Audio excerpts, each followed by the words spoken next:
Ке се воведе или не сексуално образование за второоделенците од новата учебна година? Ова прашање барем за момент ги стави во синка дискусиите за пандемијата со актуелниот коронавирус и предизвика лавина реакции на социјалните мрежи. Дел од родителите се вжештија, оценувајќи ги ваквите најави како монструозни, пошто сепак надлежното министерство објасни дека овој предмет ќе се изучува од 9-то одделение. Сепак недовербата кон оваа институција не изостана, па дезинформацијата и понатаму се споделува и коментира. Дезинформацијата за воведувањето сексуално образование од второ одделение е тема на денешната рецензија. На повеќе дигитални медиуми еднострано беше пренесен ставот на Весна Јаневска, председателка на Комисијата за образование и наука на опозицијската ВМРО ДПМН.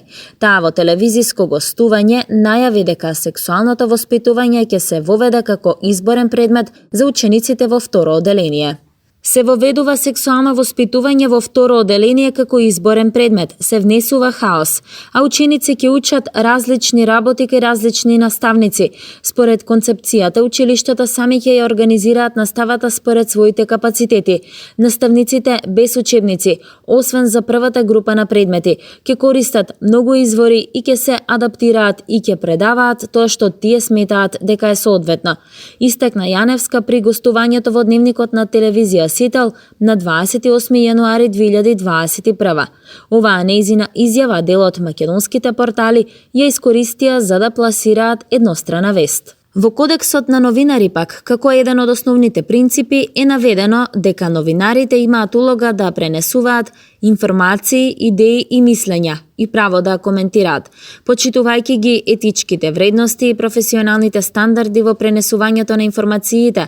Новинарите ќе бидат честни, објективни и точни, се вели во Кодексот, без да се консултира другата страна, ресорното министерство. Онлайн медиумите го објавија насловот: се воведува и сексуално воспитување од второ одделение. Линкот од еден таков текст го објави и актерката Јелена Жуѓиќ на својот профил на социјалната мрежа Facebook.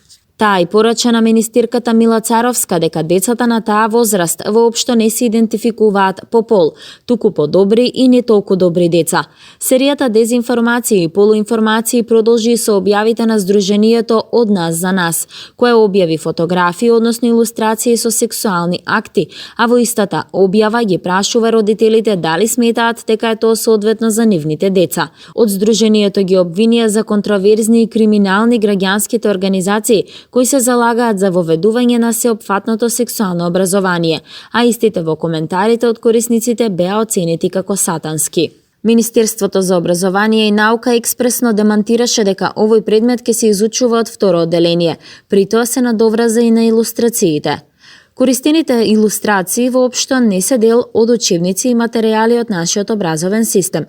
Прикажаните текстови и илустрации кои се прилепуваат на делови од конвенцијата не се извадени од наставни материјали предвидени за нашата земја. Ги повикуваме граѓаните, родителите и учениците да не подлегнуваат на непроверени информации кои се шират на социјалните медиуми, наведоа од МОН во писменото соопштение. Тие кои пред некое време тврдеа дека во Источна Македонија ќе се доселат мигранти, потоа информацијата за 5G врапчињата и слично се покажа дека се лажни вести. Таква е и веста со воведување на сексуалното образование во второ одделение, порача Царовска на 1 февруари 2021 при незината посета на Штип, каде присуствуваше на дебата за реформи во средното стручно образование, пошто одговараше и на новинарски прашања. Инаку во создавањето на пилот програмата учествуваше и невладината Хера, која објасни дека пилотирањето ќе биде спроведено во 4 училишта и ќе има фонд од 36 часови. Сепак официјалните даманти не беа доволни за некои припадници на Твитер заедницата, па слободата на изразување во своите коментари ја заменија со говор на омраза, а кога тој се шири преку онлайн медиумите, уште се нарекува и сајбер омраза и како таков создава основа за санкции според македонскиот кривичен законик. Со дигитализацијата лажните вести и дезинформациите земаат замав, што само ја потврдува потребата за поголема медиумска писменост. Справувањето со нив и понатаму останува еден од предизвиците поврзани со интернет просторот. Вања Мицевска.